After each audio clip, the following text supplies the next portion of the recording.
လုံးပဲမင်္ဂလာပါ UK Matchday ရဲ့ Facebook နဲ့ YouTube Channel ကနေကြိုးဆိုပါတယ်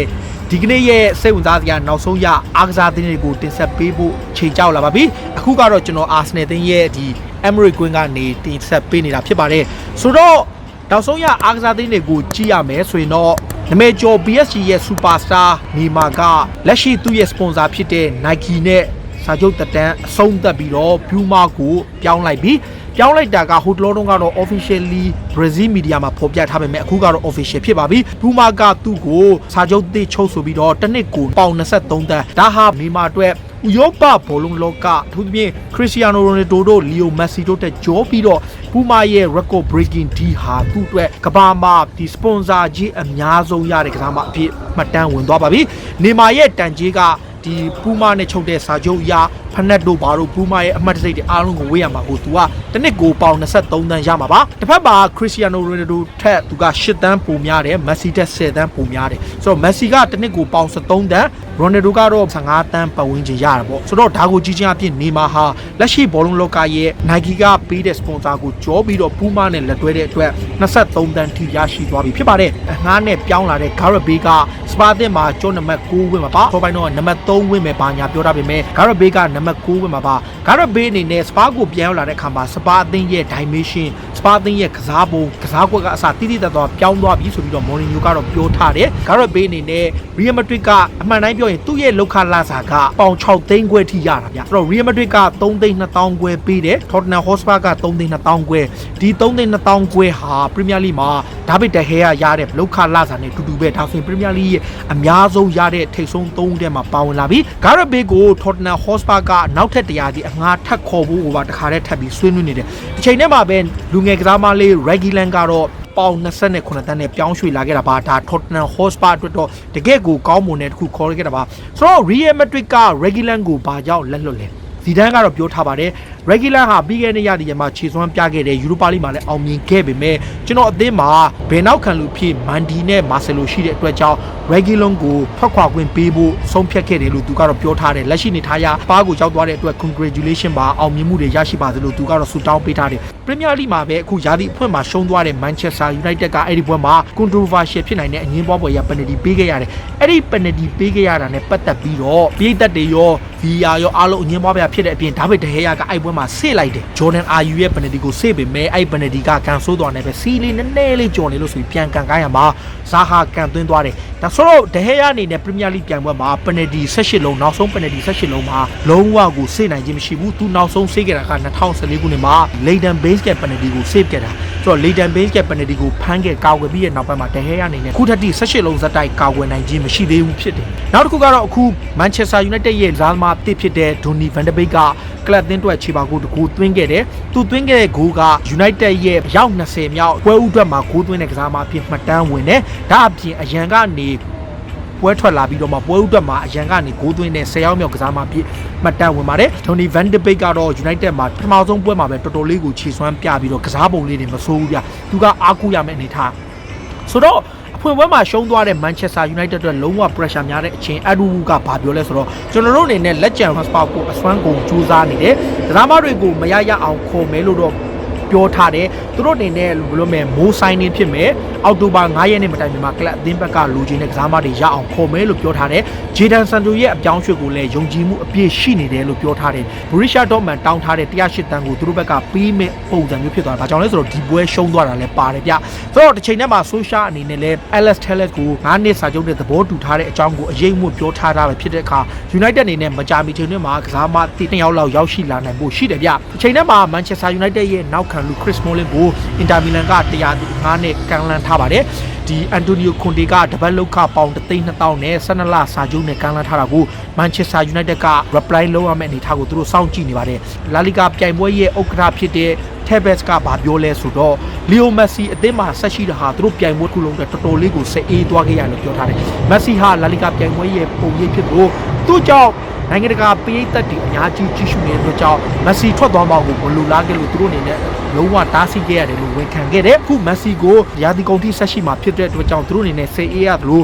ဘာစီလိုနာအသင်းမှာကစားသမားဘဝကုံဆုံးတဲ့တီဆက်ရှိဖို့အတွက်သူ့အနေနဲ့မျှော်လင့်တယ်ဆိုပြီးပြောထားပါတယ်။နောက်မန်ချက်စတာစီးတီးကတော့လာလီဂါကနောက်ခံလူတယောက်ကိုအရခိုးဖို့သဘောတူညီမှုရရှိပါပြီ။ဆဗီယာရဲ့နောက်ခံလူခွန်ဒေးပါပေါင်တန်း90နဲ့ခေါ်ဖို့သဘောတူခဲ့တာပါ။စောပိုင်းတုန်းကတော့ခူလီဘာလီကိုခေါ်ဖို့လုပ်ပေမဲ့ခူလီဘာလီရဲ့အသင်းဖြစ်တဲ့နာပိုလီနဲ့မန်စီးတီးကအဆင်မပြေဖြစ်တဲ့အတွက်ကြောင့်နောက်ဆုံးမှာလက်လျှော့ပြီးတော့အခုလိုမျိုးဆုံးဖြတ်လိုက်တဲ့ကြောင့်ခွန်ဒေးကိုဆဗီယာကပေါင်တန်း90နဲ့လက်လွတ်ခွင့်ပြုတော့မှာပါ။ဆိုတော့မန်စီးတီးတွေနဲ့မောကလပ်အဆင့်မှုရင်တော့မှအဆင့်တန်းရှိတဲ့ခံစဉ်မှုတယောက်ကိုရရှိတော့မှာပါ AS နဲ့မာကာသတင်းစာကတော့ဖော်ပြထားတာပါဖက်ကွာဒီယိုလာကကလပ်သင်းမှာအဓိကတိုက်စစ်မှုစာချုပ်ဂွဲရိုက2လလောက်နားနေဒါပေမဲ့2လနားပေမဲ့သူ့အနေနဲ့ဂွဲရိုနေရာမှာ replacement အစားထိုးတဲ့တိုက်စစ်မှုတယောက်ကိုခေါ်သွားမှာမဟုတ်ဘူးဂါဘရီယယ်ဂျေဆူးကိုပဲသူသုံးသွားမယ်လို့ဆိုထားပါတယ်ဆိုတော့ဂါဘရီယယ်ဂျေဆူးကိုတော့မန်ချက်စတာစီးတီးရဲ့2လတာကလောက်နဲ့မှာအဓိကတိုက်စစ်မှုဖြစ်တွေ့ရမှာပါတခါအာဆနယ်ဘက်ကိုကြည့်ရင်လည်းအာဆနယ်ကပရီးမီးယားလိမှာ2ပွဲဆက်နိုင်ထားပြီးတစ်ချိန်တည်းမှာပဲအခုခံစဉ်မှုတွေလည်းများတဲ့အခါမှာနောက်ခံလူဆူခရတစ်ကတော့နာပိုလီကိုပြောင်းရွှေ့ဖို့အခြေအနေတော်တော်လေးကောင်းပြီးတော့ agreement ရသွားပါပြီ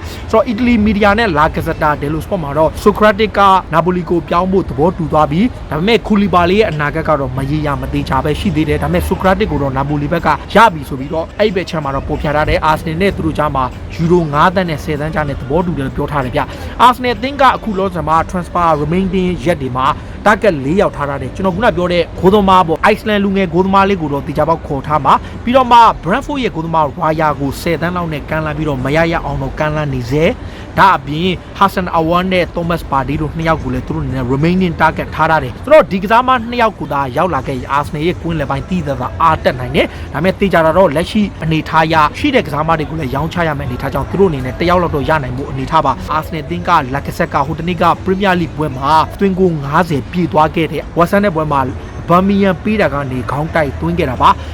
ါလာကစားအနေနဲ့ပရီးမီးယားလိမှာသူအိမ်ကွင်းမှာပို့ပြီးဂိုးသွင်းလေးရှိတယ်စွမ်းဆောင်ရည်ပိုကောင်းတယ်ဆိုတော့သူ့အနေနဲ့အဲ့ဘက်မှာခေါင်းတိုက်သွင်းပြီးတော့အာဆနယ်အတွက်သူပရီးမီးယားလိသွင်းဂိုး90ရခဲ့တာပါနောက်လီဗာပူးသင်းကတော့လူငယ်ကစားမလေးနိုင်ဂျီးရီးယားတိုက်စစ်မှုထိုင်ဝိုအမ်ဝိုနီဂျီဆိုတဲ့ကစားမလေးကိုပြီးခဲ့တဲ့ရာသီတုန်းက Mainz ကနေကစားရင်ကအခုဟာတာဘာလင်ကိုအငှားချလိုက်ပြီဆိုတော့ဒီကစားမကလီဗာပူးမှာတော့ဆက်ရှိမယ်ဒါပေမဲ့နောက်ထပ်100တီထပ်ပြီးအငှားကစားသွားတော့မှာပါလီဗာပူးအနေနဲ့အခုကွင်းလက်ကစားမဗိုင်နယ်တန်ကိုစာချုပ်သိချုပ်ဆိုဖို့လုပ်တဲ့အခါမှာကစားမကစိတ်နှခွဖြစ်နေတယ်တီယာဂိုအခန်တာတာရောက်လာတဲ့အကြောင်းသူက50-50ဖြစ်နေတယ်ပွဲထွက်ခွင့်ရမှာလားမရလားမသိကြတဲ့အခါမှာလီဗာပူးအနေနဲ့ဆုံးဖြတ်ချက်တစ်ခုချဖို့လုပ်နေချိန်မှာကစားမကိုယ်တိုင်ကပြောင်းရွှေ့ဈေးကွက်မတိုင်မီမှာသူ့ရဲ့ဆုံးဖြတ်ချက်ကိုတော့အပိသက်ချသွားမယ်လို့ပြောတယ်ဘာစီလိုနာဘက်ကတော့သူ့ကိုထဲထဲဝင်ဝင်လိုက်နေပြီမဲ့ကစားမကိုယ်တိုင်ကရိုနယ်ဂူမန်လားရာဂန်ကလော့လာသူဆုံးဖြတ်ရမယ်လက်လောနေထားရထီယာကိုအခန်တာရာရဲ့အလားလာသူ့ဘက်မှာကစားပလဲပေါ်မူတည်ပြီးသူ့အနေနဲ့ဆုံးဖြတ်ချက်ချဖို့သူစဉ်းစားထားတယ်လို့ပြောထားတယ်ဒါပေမဲ့ဘာစီလိုနာဘက်ကရိုနယ်ကူမန်ကတော့ဘိုင်နယ်တန်ကိုအရခေါ်ယူနိုင်ဖို့ယုံကြည်နေလို့တပည့်ဟောင်းကဘာစီလိုနာကိုပြောင်းလာဖို့မျှော်လင့်နေလို့ပြောထားတယ်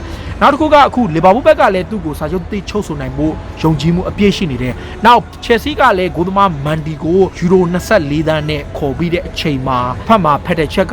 သူတို့ရဲ့ဂိုးသမားခပ်ပါအရီဇာဘလာကာကိုလေ့ကျင့်ခန်းတီကိုယ်တိုင်ဆင်းပြီးတော့သူကကောင်းကောင်း training ပြုတ်ပြီးတော့တေချာလေ့ကျင့်ပေးနေအဓိကဖတ်တာချက်ကခပ်ပါကိုမထုတ်တင်မဲ့နဲ့အတင်းမှာဆက်ထားဖို့စိတ်ရှိသေးဖို့နဲ့သူ့အနေနဲ့သူ့ရဲ့ needs နဲ့ပိုင်းတွေအကောင်းဆုံးစွမ်းဆောင်ရည်တွေကိုရနိုင်ဖို့ယုံကြည်မှုပြန်ရနိုင်ဖို့ဖတ်တာချက်ကိုယ်တိုင်လေ့ကျင့်ခွင့်တီဆင်းပြီးတော့ခပ်ပါအရီဇာဘလာကာကိုကောင်းကောင်းပန့်ပိုးနေတယ်လက်ရှိနေထားရချယ်ဆီအနေနဲ့သူ့ကိုရောင်းထုတ်ဖို့စဉ်းစားထားပေမဲ့ကလပ်တင်ဘက်ကစဉ်းစားထားပေမဲ့ဖတ်တာချက်ကတော့သူ့ကို keep ထားစေခြင်းနဲ့ပုံစံမျိုးသဘောရတယ်ချယ်ဆီကအခုလောလောဆယ်မှာဝက်ဆန်ရဲ့ဒန်ကလန်ရိုက်စ်ကိုပေါင်တန်း80နဲ့ခေါ်ဖို့ချိုးပန်းနေပါတယ်အခုဂိုးသမားဒီပြီးသွားတဲ့အခါမှာဝက်ဆန်ရဲ့ကစားမကဒီဟိုတနေ့ကအာဆင်နယ်ကစားတဲ့ပွဲမှာလည်းတော်တော်လေးကိုကောင်းတယ်ခြေစွမ်းပြတဲ့အခါမှာအဲ့ဒီကစားမကိုပေါင်တန်း80ထိသုံးမယ်လို့ပြောထားပါတယ်ဘုတ်ဖွဲ့က against လုပ်နေပေမဲ့လမ်ဘတ်ကအသင်းပါရှင်အီဘရာမိုဗစ်ကိုတောင်းဆိုခဲ့တဲ့အတွက်ကြောင့်ချယ်ဆီဘက်ကအဲ့ကစားမကိုခေါ်ဖို့လုပ်မယ်ဒါပေမဲ့နံပါတ်1အနေနဲ့ချယ်ဆီအနေနဲ့ဒီကစားမ3ယောက်လောက်ကိုအရင်ထုတ်ရအောင်မယ်အဲ့ကစားမထုတ်ပြီးတော့မှ right ကိုခေါ်မယ်တကယ်လို့သာသူတို့အနေနဲ့ကစားမတွေကိုမယောင်းချနိုင်ခဲ့ဘူးဆိုရင်တော့သူတို့အနေနဲ့ထုတ်မှာတော့ဝယ်မှာတော့မဟုတ်ဘူးဒါပေမဲ့ကစားမတွေရောင်းချခဲ့လို့အဆင်ပြေတယ်ပြောင်းရွှေ့ခြေရမယ်ဆိုတော့ Declan Rice ကိုစူးစမ်းသွားမယ်လို့ဆိုပါတယ်ဒါအပြင်လက်ရှိမှာတော့ဘိုင်မြူနစ်အသင်းက